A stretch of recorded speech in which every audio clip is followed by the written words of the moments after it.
Good morning to all class 7th A और B के बच्चे। कैसे हैं आप लोग? उम्मीद करते हैं कि आप लोग घर पर अच्छे से होंगे, सेफ होंगे और सुरक्षित होंगे। घर पर ही रहिए, इधर उधर आने जाने की आप कोशिश न कीजिए। अभी हमारा जो U2 एग्ज़ाम चल रहा है उसकी आप अच्छे से तैयारी करते रहिए। इसके साथ साथ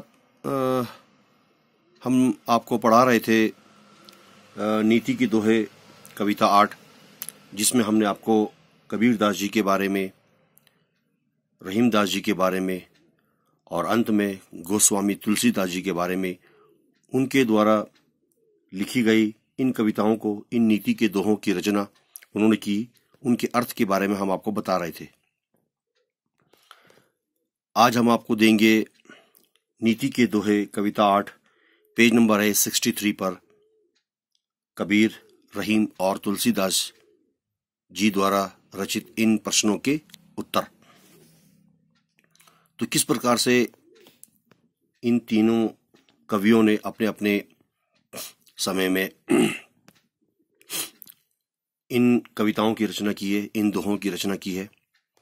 तो सबसे पहला जो प्रश्न है वो इस तरह से है। कवि कहता है कि कवि ने किन गुणों को अपनाने की बात कही है।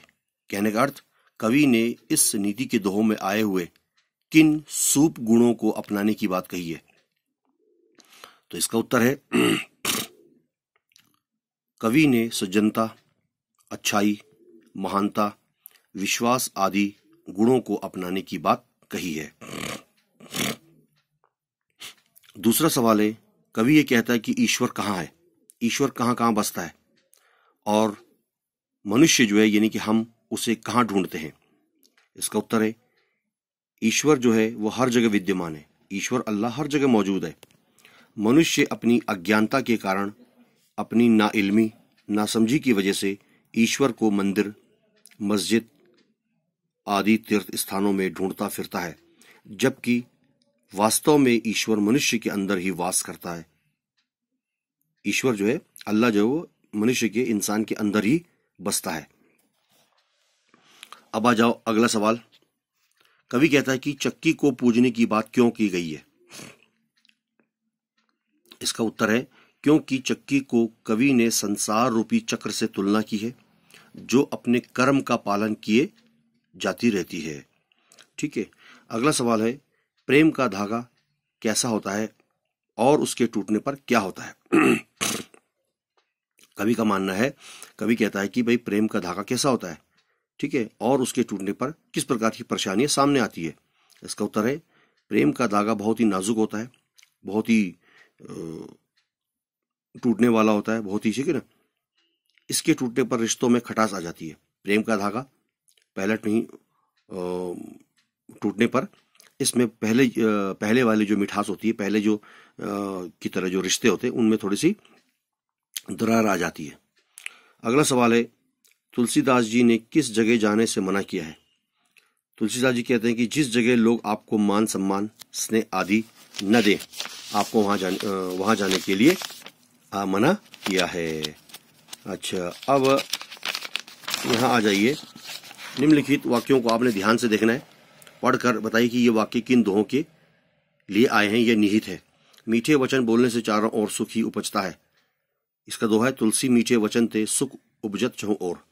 महान व्यक्ति उपकार करते समय हिचकिचाते नहीं है। रहीमन पर उपकार में करत बड़े नहीं बीच। दूसरों के सामने हाथ फैलाने से व्यक्ति छोटा हो जाता है।